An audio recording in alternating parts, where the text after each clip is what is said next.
I knew that transition was starting to take off in the States, that little initiatives were starting to emerge, and I've done a few talks here and I've met with a few groups, and I've only been here a year and it seems to have really mushroomed. I mean, there's hundreds. I don't know how many initiatives, transition initiatives are here in the States. We've got a lot of Mullers. You've definitely got a lot of Mullers, and we've got 8, I think now, official transition initiatives that have gone through the process of becoming official.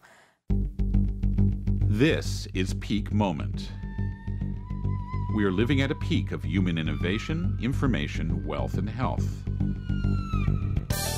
But we're also at a peak of population and consumption, with rising temperatures and declining resources fueled by cheap oil and gas. Peak Moment Television, bringing you examples of positive responses to energy decline and climate change through local community action. Hi, welcome to Peak Moment. I'm Jadea Donaldson.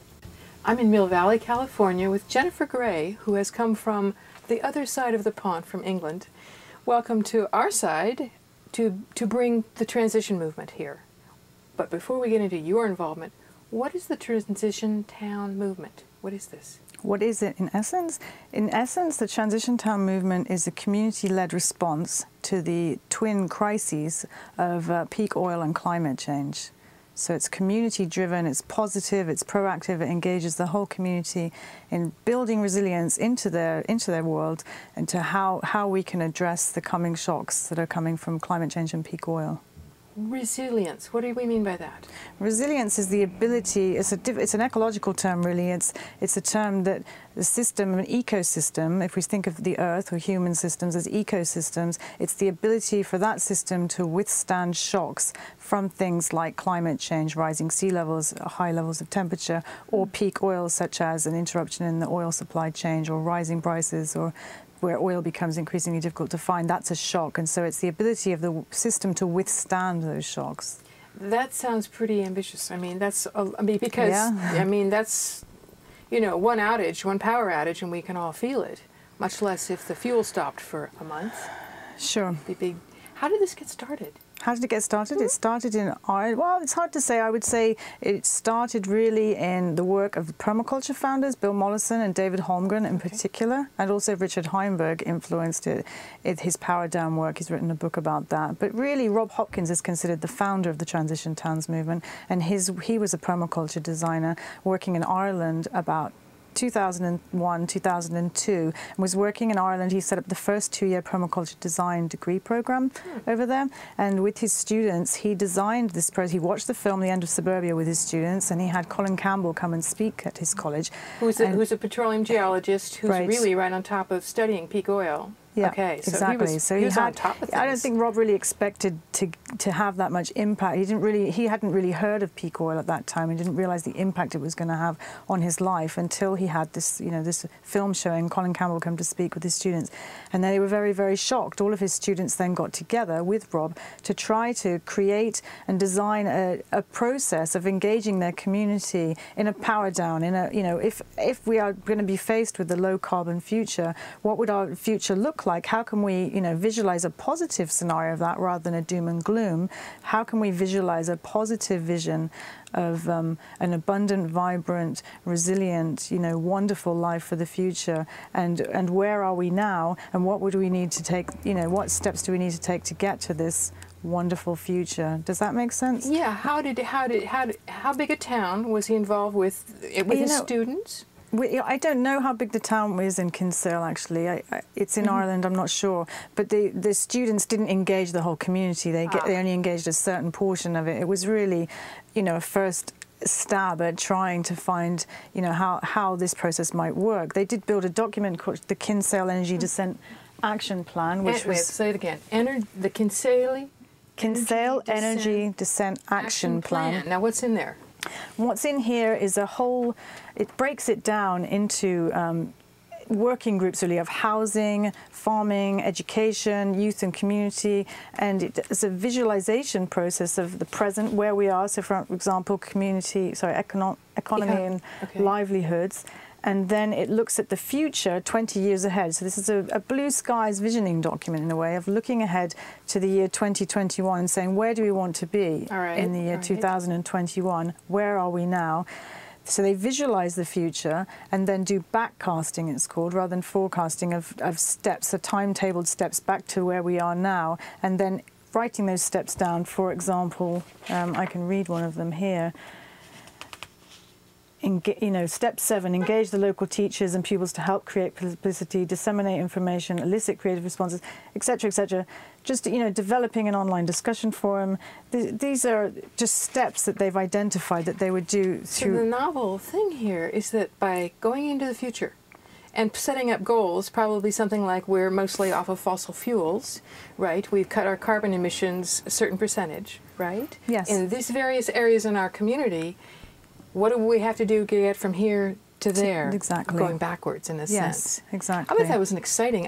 When I first encountered this in '05, it was like, this is innovative, way past anyone that I had heard of, thinking about grounded things. I realized that in many ways the students were implementing it as a different story.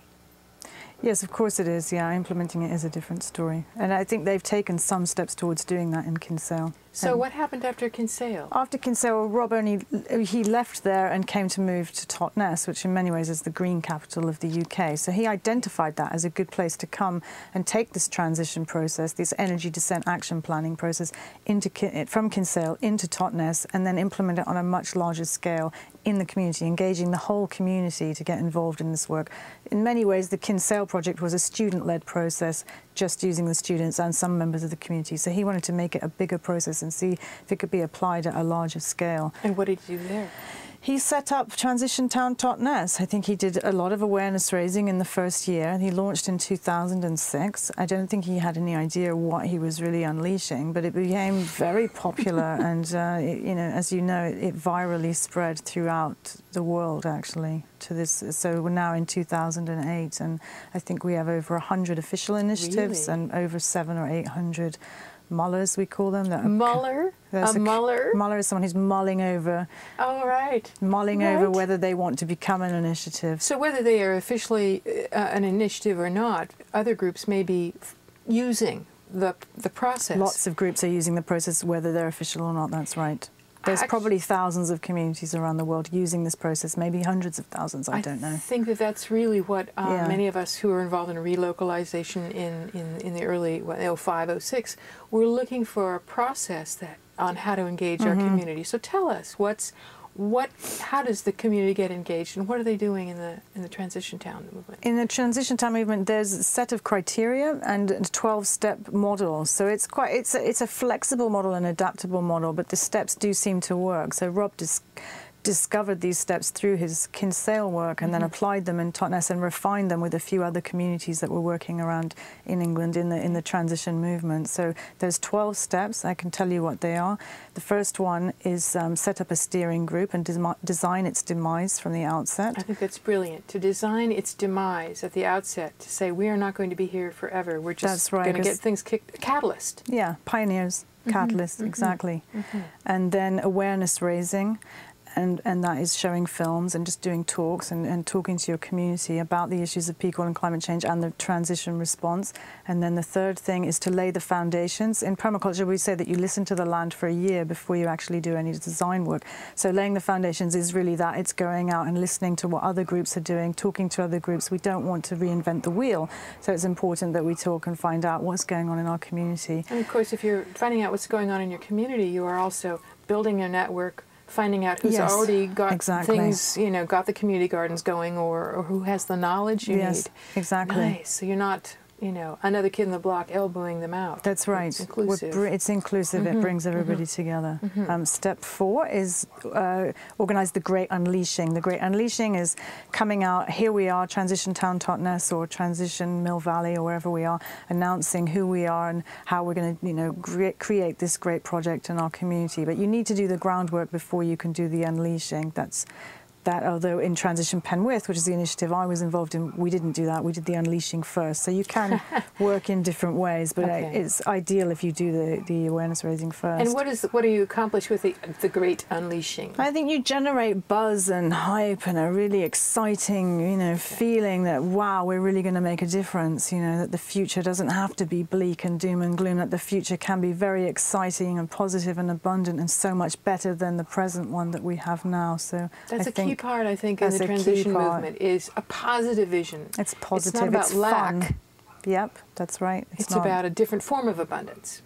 Yes, a different form of abundance, not rampant consumerism of more things, but a life built on celebration and stronger family and friend connections and good food and enjoying art the world we're in. I mean, that you miss when you go by in vehicles. It's a simpler life, but it's more fulfilled, more abundant in that sense, more heart-centered, and I think people really want that. It's a big part of what I love in the Transition Town movement, is that emphasis on the positive future.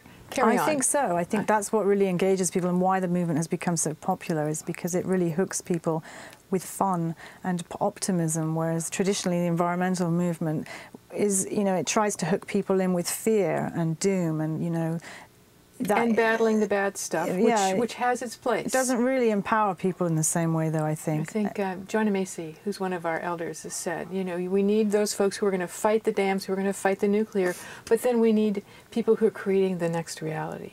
Yeah, and I think that's right. what the transition. Yeah. I interrupted you in the middle of... No, that's fine. We've got 12 steps to go. Step 4, where was it? Organize the Great Unleashing. And the 5th step is build working groups. Working groups, that's what I was sort of alluded to when I talked about the Kinsale document. Their working groups fall out of your project, and they're the real guts of the initiative, really. They're working groups that form around key areas in your community, such as education or housing or food and agriculture or health and medicine, and the list is endless. Economy, transportation, exactly. And all aspects business, of our lives. Anything you can possibly think of. Healing, medicine, health. Sure. Yeah. Yep, that's one too. And then though people form these subgroups and working groups and work on their particular area of energy descent planning, of planning for the future and envisioning the future in those particular sectors, and then try to get projects off the ground. Real projects. Yeah, real projects. That's another step that we're coming up to. So you build the working groups, or they emerge out of your project, and then you facilitate the great reskill. Use open space technology, I think, is step 6, which is like World Cafe. When you bring a group of people together and there's no agenda and no one seems to be in charge and it all seems very chaotic, but actually it's unleashing what we call the collective genius of your community. So a group of people come together and somehow through a very creative brainstorming process generate a whole bunch of new, wonderful, exciting ideas for building resilience into their communities. So we use that tool. It's very powerful. And then we have a reskilling program. Rob offers a 10-week called Skilling Up for Power Down course, and it's basically a permaculture design course, but it's got a peak oil twist on it and climate change twist. So reskilling. Reskilling is. What do we mean by that? Well, I guess they came up with that term because it's the opposite of de-skilling, and I think Rob or someone said that in many ways we are, the great de-skilling generation of our times, and that we've, dumbed ourselves down to the point where we don't really know how to make clothes, grow food, build shelter, the basics that every culture should know how to do. We know how to do our cell phones and work on our computers and drive our cars, but nothing that really is essential, productive work for life, like how to build a furniture cabinet or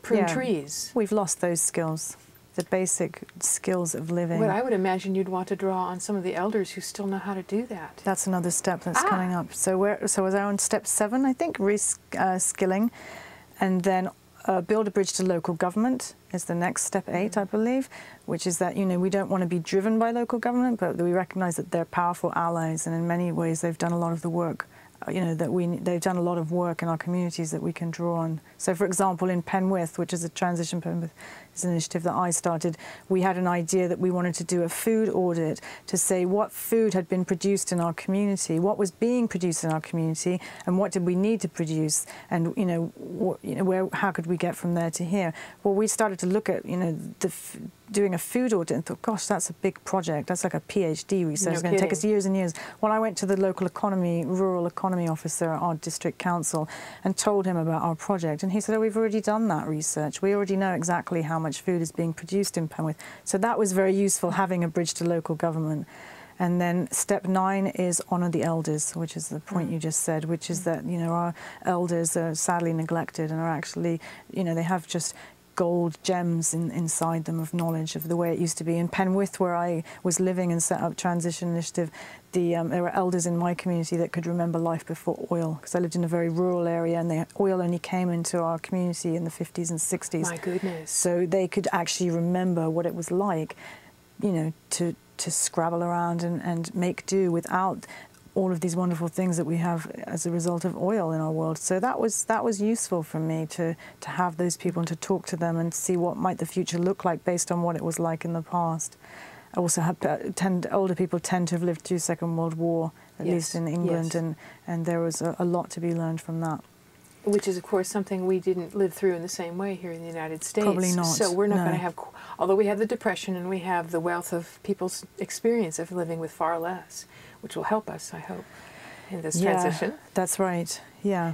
So I've lost how many steps We've I'm done on. the Step elders. 10, we've honoured the elders, and then let it go where it wants to, is that this is a process you can't control. It needs to be able to you know, go in its own direction. Basically, we say the transition movement or transition people are catalysts for unleashing this collective genius in the community, but we can't control it. We don't know where it's going to go. We don't have the answers, but we can encourage people to ask the right questions. That's all we can really do, and then trust that between us we can figure out, you know, solutions to the problems we're facing. And then step 10 is build the Energy Descent Action Plan, which is basically what this document was in a blue skies way, but none of us have achieved yet building the Energy Descent Action Plan, but the idea is that it lays out the vision for the next 20, 30, 40 years of where we want to get to and what our world could look like, and then steps to get there. So, and step 12, did I say? I want to stay with 11 for just a second. In building that plan, part of what you're doing is looking, in a sense, even though you're backcasting for the document, you're still having to be very aware of what's here now that we can work with. For example, we do have the fossil fuels, and the prices may rise in them, but we can still use them to help bridge to a lower energy future. And even though none of the groups have gotten that far, I imagine, are most of the groups at the level of starting projects? I think some of the groups have started projects. The groups that started in 2006 and 2007, but obviously the groups that have started this year. This is a very new movement. Oh yes, yeah. It's only been around a couple of years. That's why you wanted to soon, because it's the beginning of something very exciting, very big. Yeah. I could see that when we were organizing our local group, the people so concerned, so really worried about how quickly peak oil might arrive, how quickly the economic turbulence would hit, and actually economic turbulence is here, but from different seeming routes. It's all connected. But it is connected. You're right. Yes. You're right. The people were just, needed to work on things by hand, projects that were real, work on community gardens, and I think that it in large measure, because intentional action that moves in the right direction has this psychological boost. I mean, that's part of why we did Peak Moment. It made us feel better. We were doing something towards that kind of future that we want while we're here. Yeah, the practical projects, that's the most important piece, isn't it, of transition? I think it's also where you get people to do their own, what they love. Yes. If they really love, doing the permaculture or sewing or whatever it is, then you find the individual expression that I think can give it its most... resilience and strength and power. Yeah, I think you're right, yeah. Did we get to 12? I don't know, but I can't remember 12, if that was 12. Well, then we'll have to create that's the as we gist go of along. it. It was the gist of it. Well, now, what's happening?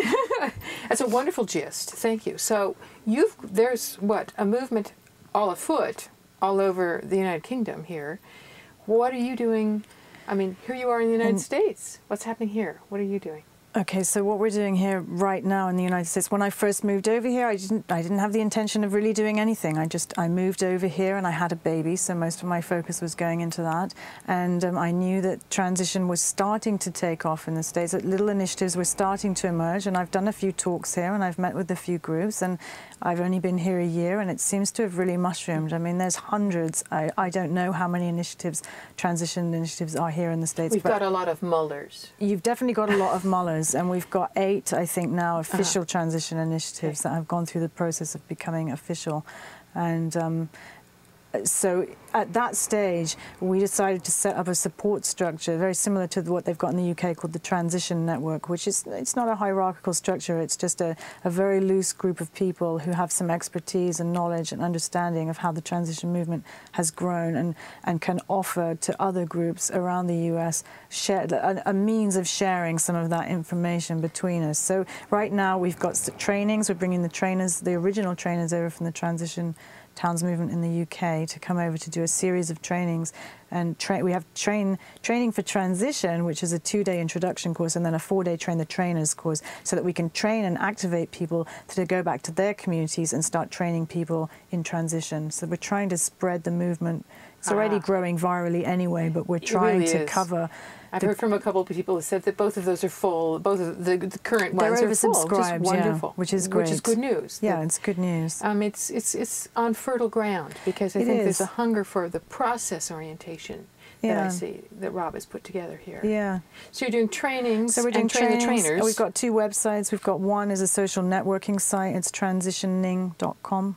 And the other one is our website, transitionus.org, which we're just building on. And we hope to provide a lot of how-to guides and information resources through that website, so that people have got a central place to come. So we don't reinvent the wheel. Yeah, we don't want to reinvent the wheel. It's very important that transition towns talk to each other and share information. So we have Skype conversations that happen on a regular basis on the East Coast, but they're national. And we have a lot of press coverage that we're getting here, which is quite extraordinary and a bit overwhelming. But because with the press coverage that we're getting, of course, we're getting inundated with inquiries. More people wanting to know about this. People want to know. They generally want to know the same types of things, you know, the same questions. How do we set up a steering group? How do we deal with conflict? How do we work with other people in our community? You know. I realize that in the book, by the way, we should mention the book too, because that's the guide. The Bible is the best book the ever. Transition Handbook, which Rob wrote, and I'm sure with help from his friends. Yeah, no, this is a fantastic resource. Lays out the steps, and he includes. I love this. The 7 buts. The reasons. You know, we can't do this because all the obstacles we all put up to. But I have no funding. Yeah, that's right. We do. The reality is you can forge ahead with the transition process with very little money, and you need support, you need people, but you'd be amazed at how many people will step forward to help you along the way. I think that as people, it seems to me that part of the picture is people get it relative to certainly the economic decline, though it's painful, is a help in this direction, because people are going to be thinking about saving more, conserving more, and not just spending consumer life forever. So I think that this comes at the right time. It's the right time, yeah, for people. So what do you envision for Transition US? Well, in the next 5 to 20 years, I hope that we'll have... In the next 4 minutes, too. In the next 4 minutes, I hope that we'll have hundreds of thousands of initiatives sprouting up across the US, and that regional hubs will begin to emerge, which is already happening in Europe, and that people will really start networking together and take this on as a party. I think it was Richard that said this has the feel of more of a party than a protest march, and it really does. That if we can just all get excited and engaged in this work, I think it's the way of the future. It feels right, and it feels like the right way forward.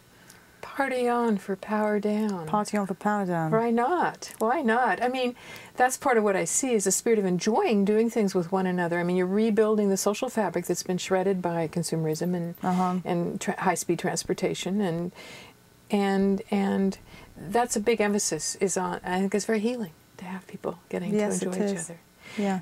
Now, in England, you've got lots of little towns all over. How do you handle a big city? How does someplace like San Francisco Well, we use this? Yeah, well, we have some cities in England, such as Bristol and also Transition London, and we have Transition Portland here in Oregon, and I think Transition Seattle, and so and Ann Arbor is also looking at the transition process, and that's a city as well. So how are they? I mean, do they They're try and subdividing into neighbourhoods, villages. Most cities naturally do divide into suburbs and neighbourhoods. So it's a process, and we haven't worked it out all the little wrinkles yet, but that's how we're approaching it. Well, you're sort of figuring this out as we go along. It's a huge social experiment, and we don't have any idea what we're doing. Rob's unleashed this big thing, and it's an experiment. We're all having fun with it. And if you think about it, like any social movement, if it's in the times, if it's an idea whose time has come, everyone else is now beginning to carry it, and it's going to have a life of its own, and it's going to have a different life in each community. Yes, it does.